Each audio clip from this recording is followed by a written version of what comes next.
Et bonjour à tous, on se retrouve aujourd'hui pour les résultats d'Euro du 26 octobre 2020.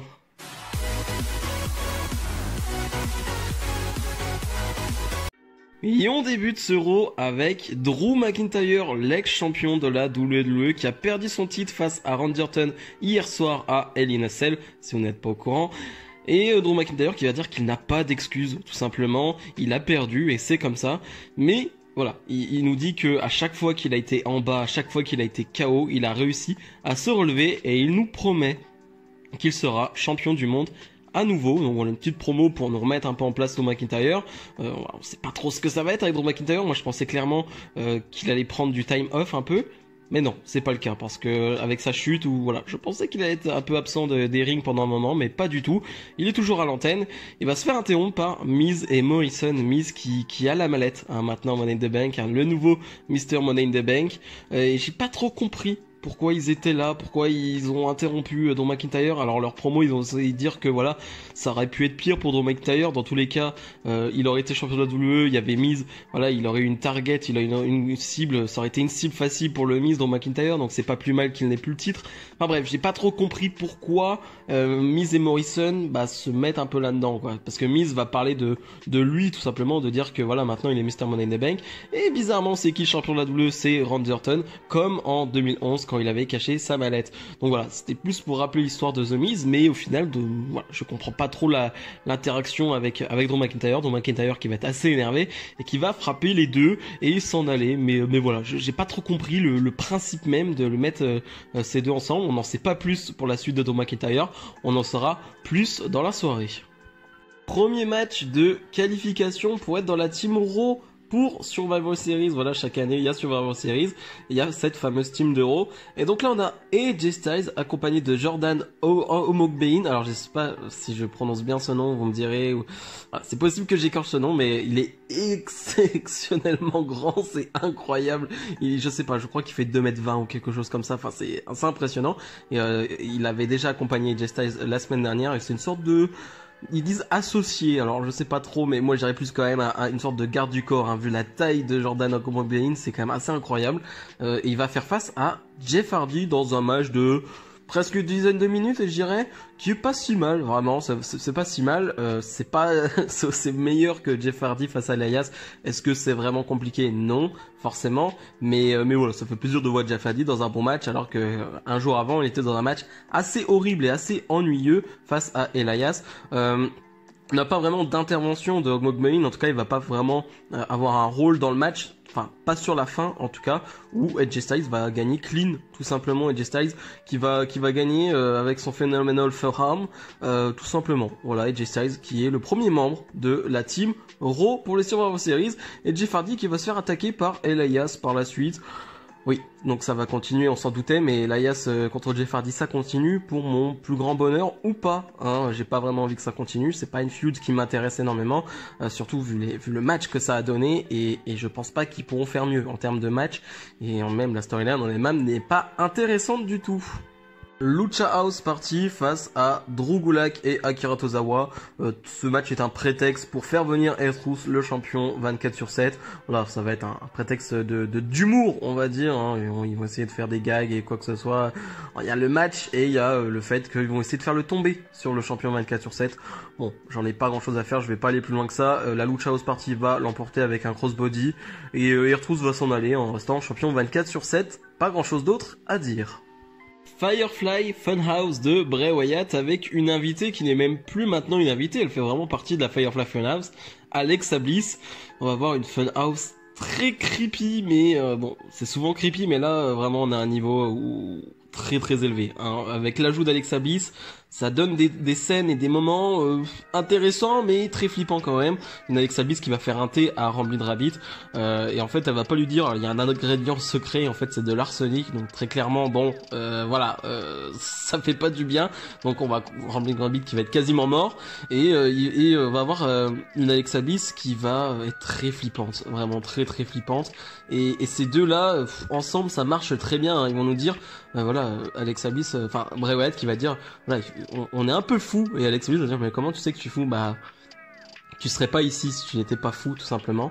Et Alexa Bliss qui va teaser, qui va dire voilà, ce soir j'interviewerai le nouveau champion de la WWE, Randy Orton, et on va avoir une image derrière de la maison des Wyatt, hein, qui avait été brûlée par Randy Orton avec un vrai Wyatt qui va faire une tête très flippante là aussi.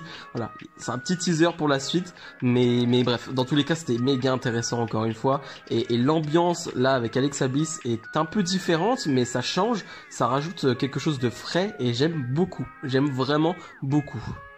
Elias nous fait une petite promo pas très intéressante pour nous vendre son nouvel album, et voilà, je vais pas m'étaler sur Elias, mais c'est vrai que je préférais le Elias d'il y a 2-3 ans qui était assez over et qui je trouvais très drôle, et pour le coup je trouve de moins en moins drôle, et ce qu'il dit est moins en moins intéressant. Il va avoir un match contre Keith Lee pour être qualifié dans la team Raw de Survivor Series. Un match là aussi pas très intéressant qui ne m'a pas vraiment emballé. Il faut dire quand même encore une fois que les matchs d'Elias, j'ai quand même du mal à être emballé par les matchs d'Elias, donc c'est quand même compliqué. Et le match en lui-même, ce n'est même pas intéressant parce qu'au final on sait qui va gagner, et en plus il va y avoir une sorte d'intervention, en tout cas une distraction de Jeff Hardy. Il y a sa musique qui va retentir, ça va distraire Elias. Keith Lee va en profiter pour gagner ce match. C'est vrai que Keith Lee a vraiment besoin d'une distraction pour battre Elias. Enfin voilà, bref, vraiment c'est vraiment, je trouve ça dommage, mais bon bref, on le savait. Et Jeff Hardy qui va donner finalement un coup de guitare dans le dos à Elias pour se venger. Voilà, ça continue, et Keith Lee est mis dans ce beau bordel, mais en tout cas c'est pas terrible. Retribution face à Hurt Business dans un match à élimination. J'aime bien le principe déjà d'avoir deux clans qui s'affrontent. Ça fait quelques semaines que ça se tourne autour. Le Hurt Business qui forme un bon clan. Je suis pas forcément un grand fan de toutes les personnes qu'il y a dans le clan, mais le clan lui-même a plutôt de la gueule. MVP en chef de clan est plutôt assez crédible. Retribution, on va pas en parler, hein, je vous le dis à chaque fois que bon, c'est quand même compliqué, et à chaque fois je me dis ah c'est pas mal, et la semaine d'après ils se font battre, enfin bref, c'est mort, c'est déjà mort, Retribution. Et on a ce match, et j'ai du mal à parler du match parce que je connais la fin du coup, et la fin me frustre forcément parce que le match est plutôt sympa. Le principe des éliminations rajoute quelque chose au match d'intrigant, on va dire, même si tu le sens vite arriver, la fin, on arrive à la fin où on arrive sur Ali face à Cedric Alexander, voilà, tout le monde a éliminé, on arrive sur les deux là, on le sent venir à des kilomètres, mais c'est pas forcément une mauvaise chose de sentir les choses, mais voilà, tu le sentais venir, et j'ai du mal à parler de cette fin, parce que finalement, va pas y avoir de fin. Ali va prendre une chaise et frapper Cedric Alexander, donc disqualification. Donc on fait un match d'une quinzaine de minutes, avec des éliminations pour arriver sur les derniers combattants, et avoir une disqualification. Voilà, c'est ça Monday Night Raw. C'est très compliqué quand même d'en parler parce que au final on aurait eu un gagnant, voilà, on aurait pu passer à autre chose. Je pense pas, parce que ça va peut-être durer quelques temps, et c'est pour ça qu'il y a eu cette fin, j'imagine, c'est pour que ça dure, mais quand même, c'est très frustrant, et ça c'est pas de la bonne rage. Drew McIntyre face à The Miz, ce match qui a lieu grâce ou à cause du premier segment du show. Un match plutôt court, donc pas grand chose à en dire, même si je trouvais que c'était pas forcément malin d'avoir ce match entre The Miz qui vient de remporter une mallette et Drew McIntyre qui vient de perdre son titre, et qui met fin à un long règne très intéressant. Je trouvais pas ça terrible en termes de booking, parce que je me demandais comment ils vont faire cette fin, et quand tu vois un match de 4 minutes, ouais, 4 minutes où c'est The Miz qui va perdre, donc The Miz qui très clairement n'est pas crédible. Alors il avait déjà très peu de crédibilité, mais là encore moins en tant que Money in the Bank winner. C'est compliqué, là va falloir le construire. On parlait de Otis qui n'était pas crédible, va quand même falloir construire The Miz. Ok, c'est The Miz, il a déjà été champion du monde, il est très bon en promo, mais il faut quand même le construire The Miz, parce que là c'est pas le des défaites en 4-5 minutes qui va être construit. Donc voilà, ça va quand même être un long boulot s'ils veulent faire vraiment quelque chose de The Miz. Les 4 premiers membres de la Team Raw pour Survivor Series ont déjà été désignés. Il s'agit de Nia Jax, Shayna Baszler, Mandy Rose et Dana Brooke. Là, ce sont 2 équipes tout simplement, et il manque une membre pour ce match, et cette dernière participante, elle va devoir obtenir sa place, parce qu'on va avoir un Fatal 4-Way pour déterminer qui sera la 5e tout simplement. Donc entre Nikki Cross, Lana, Peyton Royce et Lacey Evans. Tout d'abord, bizarre que Mandy Rose et Dana Brooke sont directement dans l'équipe, Que Nia Jax et Shayna Baszler le soient parce qu'elles sont championnes par équipe, ça me paraît plutôt normal, ça me paraît plutôt logique. Par contre, que Mandy Rose et Dana Brooke, elles n'ont pas forcément à se battre, n'ont pas forcément besoin d'obtenir cette chance d'être dans l'équipe, ça me paraît un peu louche et pas très logique pour le coup. Mais bon, bref, en termes de logique, on connaît WWE. Donc on a ce match à 4 qui m'a pas emballé là non plus vraiment. Pour être franc, peu importe qui serait qualifié, je pense que j'aurais été déçu, mis à part, on va dire, Peyton Royce. Voilà, Peyton Royce, je trouve qu'elle a un vrai potentiel, qu'elle a vraiment quelque chose et qu'il y a vraiment quelque chose à exploiter en solo. Et je pense que c'est la seule sur les 5. Alors Lacey Evans, c'est un peu compliqué, mais je pense que c'est la seule sur les 4 à pouvoir vraiment avoir un truc à jouer.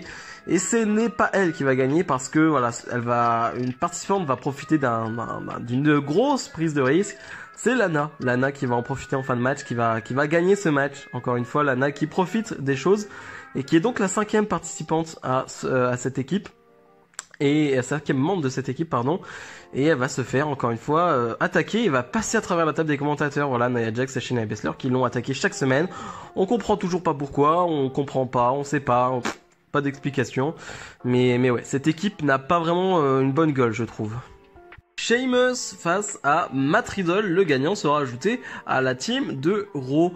Et c'était pas si mal ce match, et c'est surtout, en fait, j'ai trouvé que c'était un match physique, dans le sens où on a senti qu'il y avait vraiment un investissement physique de la part des deux hommes, surtout de Matt Riddle, mais Matt Riddle, j'ai envie de dire que c'est constant. À chaque match, il donne de sa personne et tu le vois et je trouve que c'est hyper important et que ça te donne envie d'en voir plus, de voir le match en fait tout simplement. Pourtant sur le papier, je suis pas hypé par un Matt Riddle Sheamus à cause de Sheamus en partie, mais je trouve que ouais, c'était pas si mal. C'était pas un truc de dingue, mais en plus ils ont eu assez de temps. On leur a donné pas mal de temps et le rendu était correct. Franchement, c'était plutôt correct. C'était vraiment sympa. Maintenant, la finalité du match, voilà quoi. C'est les problèmes. C'est vraiment les problèmes avec un Matt Riddle qui va perdre. Voilà, victoire de Sheamus qui est donc ajouté à la team de Raw. Matt Riddle qui a été transféré du côté de Raw. Je me suis dit c'est cool. Voilà, il va avoir un nouvel élan. Il va pouvoir passer à autre chose. Et non, Matt Riddle qui enchaîne encore une fois avec une défaite et je me dis que il y a vraiment rien pour Matt Riddle et ça m'attriste vraiment, ça m'attriste énormément de me dire qu'un gars aussi talentueux avec autant de charisme qui peut faire vraiment énormément de choses, il sera pas utilisé en tout cas pour le moment et je ne crois pas qu'il sera utilisé dans un futur proche donc voilà, ça me désole. Et le segment final de ce Raw avec le Moment of Bliss qui a pour invité le nouveau champion de la WWE, Randy Orton, qui a été champion pour la 14e fois à Hell in a Cell. Et on va voir un moment très particulier, encore une fois, avec une Alexa Bliss très bizarre, très souriante, mais très flippante surtout. Et on va voir des allusions surtout par rapport au passé. Déjà tout à l'heure, on a eu un petit teaser de Bray Wyatt avec voilà la maison qui a brûlé, Randy Orton, tout ça, je vais pas vous refaire l'histoire. Et là, voilà, une Alexa Bliss qui va utiliser une expression qui dit burns the house down, c'est-à-dire voilà mettre le feu à la maison en quelque soit, mais enfin en traduction, mais qui veut clairement dire voilà voler le show, c'est-à-dire être vraiment avoir un énorme match, mais qui en traduction voilà littérale dit brûler la maison. Et brûler la maison, forcément ça rappelle que Randy Orton a brûlé la maison de Bray Wyatt, et Randy Orton qui va dire ok, tu veux aller sur ce sujet là, pas de souci, je connais Bray Wyatt mieux que personne, où est le Fiend, où est-il? Et c'est finalement Drew McIntyre qui va arriver et les deux vont commencer à se frapper. Voilà, Drew McIntyre qui n'a pas perdu espoir d'être une nouvelle fois champion du monde. Et la lumière va s'éteindre, Randy Orton va vouloir s'en aller. Mais derrière lui, il se trouve le Fiend. Voilà, très flippant, encore une fois, le Fiend, très effrayant.